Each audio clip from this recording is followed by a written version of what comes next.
दोस्तों, आज मैं भारत के दूसरे प्रधानमंत्री माननीय लाल बहादुर शास्त्री जी के रोचक और अनसुने किस्से सुनाने जा रहा हूं।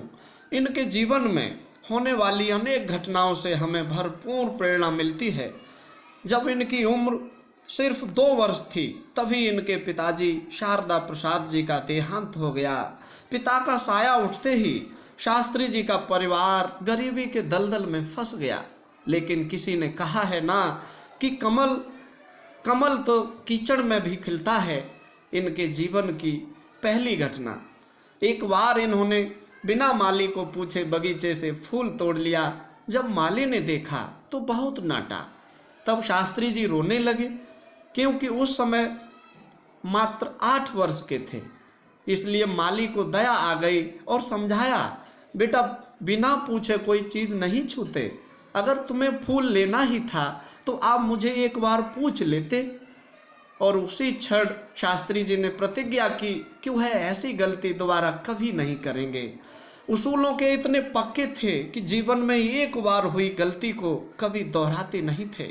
घर का बदहाल जीवन जीने वाले शास्त्री जी को पढ़ने का बहुत शौक था। माँ की बेबसी और लाचारी उन्हें पढ़ने के लिए लगातार प्रेरित कर रही थी। धीरे धीरे पढ़ने के लिए मजबूत इरादा बना लिया।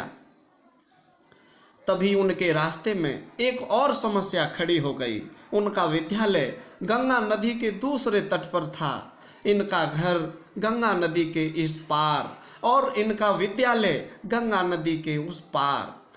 और नाव से जाने के लिए इनके पास पैसे नहीं थे। लेकिन वह हार मानने वाले कहाँ थे। संघर्ष और चुनौती से खेलना उन्होंने अपनी आदत बना ली थी। अपनी स्कूल ड्रेस उतार कर सिर से बांध लेते और तैर कर गंगा नदी को पार करके स्कूल जाते। कुछ दिन बाद स्कूल के दूसरे बच्चों ने जब यह बात नाविक को बताई कि कड़ाके की सर्दी में लाल बहादुर तैर कर स्कूल जाता है, तो नाविक ने शास्त्री जी से कहा कि आप हमारी नाव से चला करो, हम आपसे पैसे नहीं लेंगे। लेकिन उन्होंने नाविक से कहा, नहीं, मैं आपका एहसान नहीं लूँगा। ऐसा नहीं है कि मुझे आपसे कोई परेशानी है, बस नाव से जाना मेरे उसूलों के खिलाफ है, क्योंकि मैं आपका पैसा मार रहा हूँ। मेरी वजह से आपकी नाव में एक सीट खाली जाएगी। धन्य है ऐसे बालक को जो छोटी सी उम्र में इतनी बड़ी सोच रखते थे। परिस्थितियां इंसान को महान बनाती हैं। सही मायने में यह वो दौर था जब शास्त्री जी में महान बनने के लक्षण स्पष्ट रूप से दिखाई दे रहे थे। नदी का सीना चीर कर स्कूल जाने वाले नन्हे बालक के साथ एक और घटना हुई। एक बार उनकी माँ उन्हें मेला दिखाने के लिए किसी से पैसे उधार लाईं, लेकिन उधारी के पैसे लेकर वह मेला देखने नहीं गए। बोले, नहीं माँ, हम उस दिन मेला देखेंगे जिस दिन हमारी जेब में हमारे खुद के पैसे होंगे। वह बचपन से ही बहुत स्वाभिमानी थे। अपने उसूलों से कभी समझौता नहीं करते थे। उनके जीवन की एक और घटना मुझे याद आती है। एक बार उनके क्लास टीचर ने एक टेस्ट का आयोजन रखा और कहा कि कल मैं पूरी क्लास का टेस्ट लूँगा, इंग्लिश की पूरी बुक पढ़कर आना। लेकिन शास्त्री जी के पास तो बुक खरीदने के लिए पैसे ही नहीं थे। हर मोड़ पर समस्याएं उनका स्वागत करने के लिए खड़ी रहती थी। करें तो क्या करें। तब उन्होंने अपने दोस्तों से किताब उधार मांगी। उन्हें किताब तो मिली, लेकिन सिर्फ रात के लिए, क्योंकि दिन के समय उनके दोस्त ने किताब खुद पढ़ी। किताब मिलने के बाद शास्त्री जी ने सारी रात जागकर पढ़ाई की, एक पल के लिए नहीं सोए।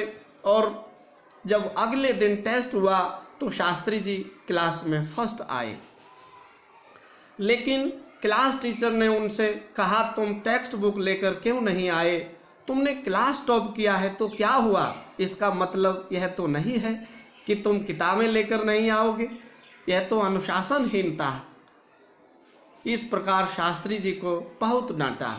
सब कुछ जानने के बाद भी शास्त्री जी चुप करके बैठे रहे। गुरुजी के प्रश्न का उत्तर होते हुए भी निरुत्तर बने रहे।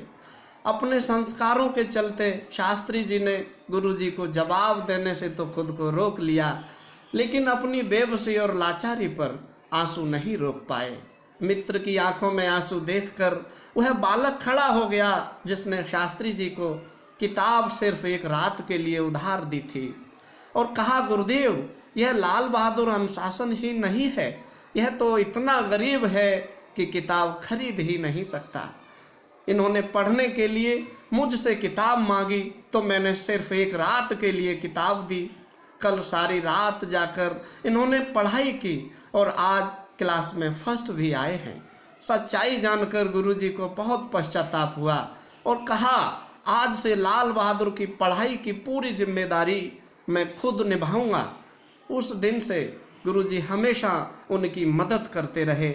शास्त्री जी ने अपने नाम के आगे से अपना सरनेम हटा दिया। कहा, मैं किसी जाति में नहीं बदलना चाहता, सिर्फ मानवता ही मेरी जाति है। इसके बाद वह कहीं भी अपना परिचय देते, अपना नाम सिर्फ लाल बहादुर बताते। सादगी भरे जीवन और सरल स्वभाव ने इन्हें इतना महान बना दिया। अच्छे कर्म ही इंसान को बुलंदियों को चूमने का अवसर देते हैं। शास्त्री जी ने 1925 में स्नातक की परीक्षा पास की और वहीं से इन्हें शास्त्री जी की उपाधि मिली। उसी दौरान उनकी शादी ललिता शास्त्री के साथ हुई। शादी में उन्हें कुछ मीटर कपड़े मिले, इससे ज़्यादा वह लेना भी नहीं चाहते थे। उनकी पत्नी ललिता शास्त्री बहुत नेक दिल महिला थी। किसी ने कहा है ना कि किसी सफल इंसान के पीछे एक महिला का हाथ होता है। यह कहावत ललिता शास्त्री पर सटीक बैठती है। वह कभी अपने पति के खिलाफ नहीं जाती थीं, चाहे जितनी तकलीफ झेली हो। पति के अच्छे कामों में हमेशा साथ दिया और शास्त्री जी ने स्वतंत्रता संग्राम में बढ़ चढ़कर हिस्सा लिया। वह गांधी जी और जवाहरलाल नेहरू के काफ़ी नज़दीक आए। जेल भी जाना पड़ा और जेल से भी चिट्ठी के माध्यम से अपने परिवार की यानी ललिता शास्त्री और बच्चों की खैर खबर लेते रहते थे। एक बार जब यह जेल में थे तब इनके साथ एक रोचक घटना घटित हुई। दरअसल लाला लाजपत राय ने गरीब स्वतंत्रता संग्राम सेनानियों के लिए सर्वेंट ऑफ पीपल सोसाइटी का गठन किया।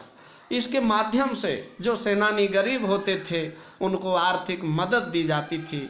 शास्त्री जी जेल में थे तब इन्होंने अपनी पत्नी को चिट्ठी लिखी और पूछा, क्या पैसे समय से मिल जाते हैं? क्या उन पैसों से घर का खर्च चल जाता है?